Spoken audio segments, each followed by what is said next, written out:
আমাৰ কি কয় ২৩-২৪ বিত্তীয় বৰ্ষৰ অসম চৰকাৰৰ ফালৰ পৰা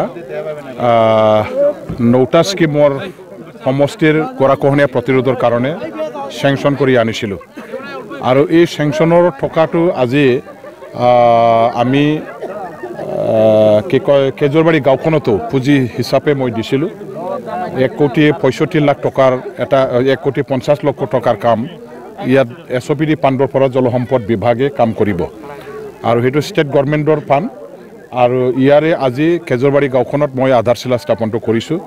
ইয়াৰ আগতে আমাৰ ৰাতিপুৱা ৯:৩০ বজাত কটপাৰা গাঁওখনতো ১ কোটি টকাৰ SOPD ফাণ্ডৰে জলসম্পদ বিভাগৰ পৰা পুঁজি আনি তাতে গৰাখহনীয়া প্ৰতিৰোধৰ কাৰণে কাম কৰিছিলোঁ।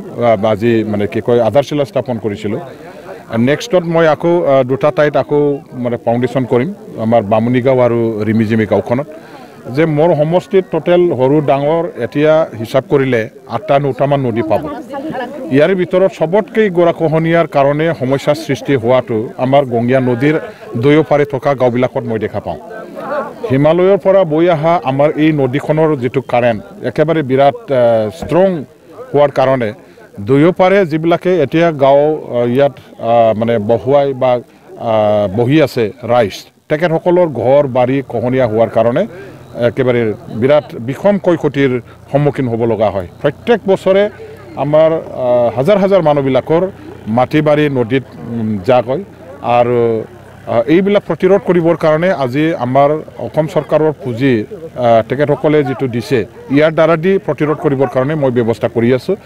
কিন্তু অতি দুখৰ বিষয়টো হ'ল যে আমাৰ BTC গভৰ্ণমেণ্টৰ জলসম্পদ বিভাগ যদিও আছে তেখেতসকলে জলসম্পদ বিভাগৰ তেওঁলোকৰ বাজেটৰ যিখিনি পইচা সেই পইচা দি আমাৰ এইবিলাক গৰাখহনীয়াৰ দ্বাৰা দি সমস্যাৰ সন্মুখীন হোৱা অঞ্চল আৰু ৰাজ্যক ৰক্ষা কৰিবৰ কাৰণে তেওঁলোকে ডাঙৰ তেনেকুৱা চকুত পৰা ধৰণৰ আঁচনি লোৱাটো মই দেখা পোৱা নাই।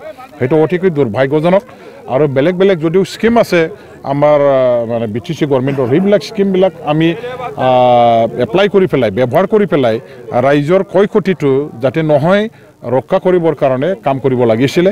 সেইখিনি কামটো নোহোৱাটো অতিকৈ দুৰ্ভাগ্যজনক। এতিয়া মোৰ ফালৰ পৰা মই যদিও বিৰোধী দলৰ MLA হয় মই দিছপুৰত লাগি মিলি মন্ত্ৰী মহোদয় চিফ মিনিষ্টাৰ ডাঙৰীয়া আমাৰ জলসম্পদ মন্ত্ৰী ডাঙৰীয়া তেওঁলোকৰ সহযোগত তেখেতসকলৰ কৃপাত মই যি পাৰোঁ চেংচনবিলাক আনি আছোঁ আৰু প্ৰতিৰোধৰ কামখিনি অতি শীঘ্ৰে ইয়াত ভালেখিনি ঠাইত হৈ উঠাটো আপোনালোকে দেখা পাব আৰু ৰাইজে খুব ভাল পাইছে। আজি খেজুৰবাৰী গাঁৱত ১.৫ কোটি টকাৰ যিটো কাম হ'বলৈ গৈ আছে যিখন খেজুৰবাৰী গাঁও আজি গংগা নদীৰ বানপানী আৰু গৰাখহনীয়াৰ কাৰণে এওঁলোকে বহুত কষ্টৰ মাজত ডুবি থাকিব লগা হ'ল। এই গাঁওখনৰ ৰাইজে প্ৰটেকশ্যনৰ কাম হোৱাৰ লগে লগে যথেষ্ট সন্তুষ্ট হৈছে।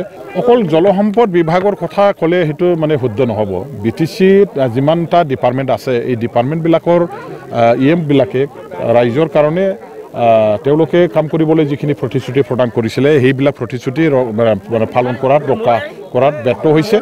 কোনো বিভাগে সন্তুষ্টজনকভাৱে কাম কৰিব পৰা নাই। ৰাইজে মনোপুত হোৱা নাই তেওঁলোকৰ কাজ কৰ্মৰ প্ৰতি।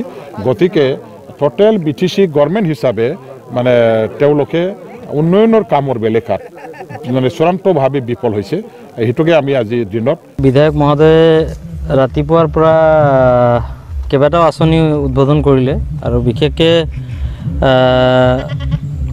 মানে জলসম্পদ বিভাগৰ প্ৰায় আজি 4টা আৰু PWD ৰোডছ বিভাগৰ আৰু 2টা আঁচনি উদ্বোধন কৰিলে। তো আহি আজি আমাৰ এইটো অন্তিম আধাৰশিলা আজিৰ দিনটোৰ আৰু এই অন্তিম আধাৰশিলা আমাৰ এই ৰিমিঝিমি অঞ্চলত এই ৰিমিঝিমি গাঁৱৰ কাৰণে এই আঁচনিটো দিছে। তো আমি সঁচাকৈ আনন্দিত এনেকুৱা এজন বিধায়ক পাইছোঁ আৰু এই চেগতে আমাৰ BPF দলৰ মুৰব্বী মাননীয় শ্ৰীযুত হাগ্ৰামা মহিলে ডাঙৰীয়াক আমি ধন্যবাদ যাচিছোঁ যে এখেতে এনেকুৱা এজন মানে আমাক বিধায়ক দিছে। এনেকুৱা এজন বিধায়ক দিয়াৰ কাৰণে আজি BPF দলে আমাৰ ৰবিৰাম নাৰ্জাৰী ছাৰক যদি বিধায়ক হিচাপে আমাক নিদিল হয় আমি হয়তো আজিৰ ডেটত যিটো উন্নয়ন হৈছে এই উন্নয়নটো আমি নাপালোঁ হয়।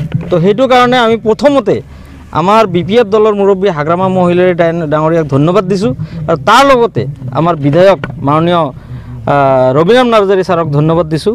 কাৰণ এই ৰিমিজিমি অঞ্চলটো প্ৰবল গৰাখহনীয়া হোৱাৰ ফলত যোৱা বছৰ ৰবিৰাম নাৰ্জাৰী ছাৰৰ সবল নেতৃত্বত এখেতে নিজে ব্যক্তিগত পুঁজিৰে প্ৰায় 3 লাখ টকা দি ইয়াত পাৰ্কোপাইন দিছে আৰু পাৰ্কোপাইন দিয়াৰ ফলত ইয়াত 1 ইঞ্চি মাটিও ভাঙি যোৱা নাই।